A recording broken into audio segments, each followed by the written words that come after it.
It's Kyle here, and I have a feeling that this video is going to make a lot of people happy because it's a response to a request I've got a lot over the past several months, and that's when are you going to do another review of a Star Wars book? And as I mentioned in a video I did a few weeks ago, I just haven't done a review about a Star Wars book because I really haven't read a Star Wars book since Disney faded out the old expanded universe and started their own Disney approved Star Wars books. I just had it read any of the new Disney books, so since I had it read any new books, I just had it.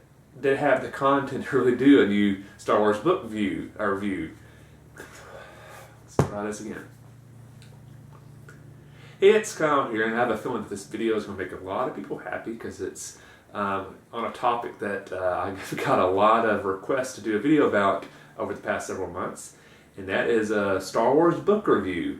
And as I mentioned in a video a few weeks ago, the reason I haven't done one in a while is just since Disney phased out the old Star Wars Expanded Universe books in favor of their own Disney-approved Star Wars books. I just hadn't read any of the new books, so I didn't really have any content for a review.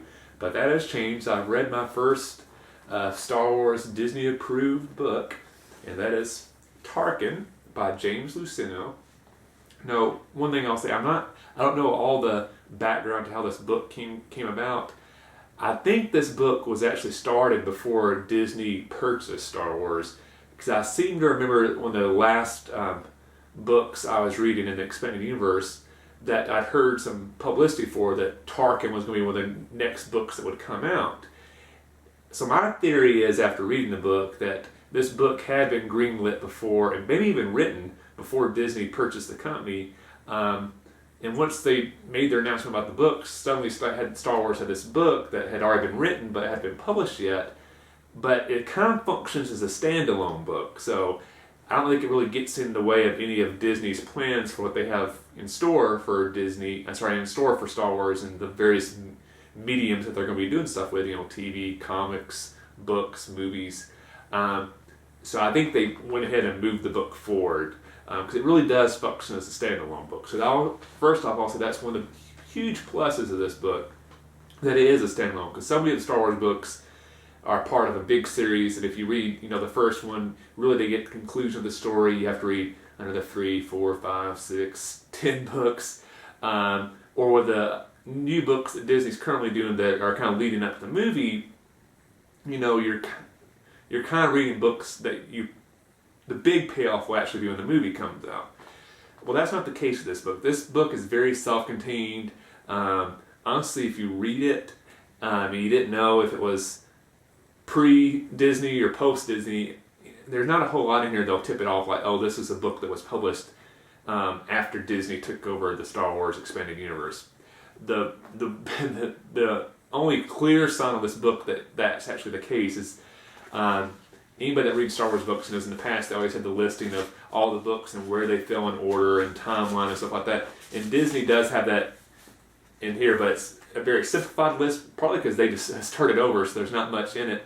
But they also list like some of the cartoons and stuff in the past that the books didn't list in the chronology. So this is basically the Disney approved timeline now and where this book falls in that. So anyway, so with that pre-Disney explanation before I start the review, let me tell you about this book, which I really, really liked. So if you're a diehard Star Wars fan, you know who Tarkin is. Grand Moff Tarkin was the commander of the Death Star in Star Wars A New Hope, the one who gets blown up on the Death Star. But you don't really get a whole lot of background of it in the movie. From other Star Wars related stuff that's came out since then, it's portrayed that Grand Moff Tarkin was really the second most powerful figure in the Empire, really the kind of the second in political power behind the Emperor, where Darth Vader was more the military and security number 2 in the Empire. But Tarkin was an incredibly powerful figure in the Empire. And I was always somewhat interested in him because I always kind of wanted to know, like, what's the deal with this guy? We didn't get the whole background on him, and all the books I've read had nearly went into a whole lot of detail of Tarkin's background. So when I first heard this book was coming out, I was very interested. Like, that's definitely sounds like a book I'd like to read. So I'm glad it is. It's a very interesting book. It definitely gives you a very cool and interesting look into Tarkin's background from his childhood to as he begins to enter into the military, kind of his development into a political figure, how he connects with the Empire, how he becomes a part of that political elite within the Empire, how he gains the trust of the Emperor and Darth Vader. It kind of goes into all these various realms. And the book is actually set, I would say, time-wise, the best way to explain it is almost in between the third movie and the fourth movie, Star Wars: A New Hope. So the Death Star is still being built. It's not operational yet. Tarkin's heavily involved in the building of the first Death Star because that's kind of his job. And then there's suddenly this these saboteurs who start attacking the Empire, and Tarkin and Darth Vader are kind of put in charge of stopping these attacks, at the same time figuring out who's behind these attacks and making sure they're not the start of something more serious, a more serious resistance to the Empire. So that's kind of the background of the book, where all the action is, how it's moving the plot forward, because you're getting this background of Tarkin throughout the book. You're getting flashbacks, so there'll be a chapter on, him and Darth Vader's hunt for these saboteurs, and then the next chapter will kind of give you a little bit of background of Tarkin and how he developed these skills that he's now using to track these attackers and try to stop them from attacking the Empire. Very interesting. I found the action entertaining. Tarkin's background is very interesting, and at the same time, it wasn't just facts. You found it interesting from a plot point of view.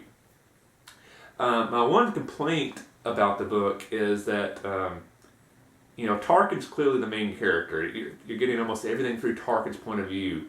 And now usually when your main character is a bad guy, usually there's some good guys that you can still root for, because usually you're rooting for the main character in the book, so you kind of feel weird because Tarkin clearly is a bad guy, so you really want to root for him, but he's getting the most character development, so he's the character you're becoming the most attached to, so you kind of start feeling positive feelings for him, but then he's doing all these bad things, so you really don't want to root for him, but he's the character you're learning the most about, so you must feel inclined to. So my one complaint was that I wish the author had done a little bit more character development to the party who is attacking the Empire and sabotaging. He does give a little bit of background, a little bit of what their motivation is and stuff, but he didn't really flush it out too much. And I understand why, because a huge part of this book is they're trying to keep the attackers' motivations and identities a secret. So you're learning stuff at the same time Tarkin is learning stuff about this group. So that's why I know that the good guys don't get much character development. But because of that, you really don't develop too much of an attachment to the good guys, and you don't really have much of a reason to really root for them. So you're kind of stuck with the feeling that you almost start rooting for Tarkin to succeed, even though you know it's actually a bad thing if he succeeds. So that was my one small complaint about the book. But I still really enjoyed the book. I wouldn't say this is a great Star Wars book by no means. I would say it's very good. So if you're looking for a good standalone Star Wars book to read, something you can read very quickly, I would certainly recommend Tarkin, especially if you're interested in learning more about this character who played such a big role in the very first Star Wars movie, A New Hope. So hope you enjoyed this review of Tarkin by James Luceno. If you have any recommendations on other Star Wars books I should read, let me know in the comment section below, especially if you read any of the new Star Wars Disney approved books and you think they're really good. Let me know. I'm definitely willing to check them out at some point. Possibly. Not sure yet. But anyway, hope you enjoyed the review, and I'll see you the next time.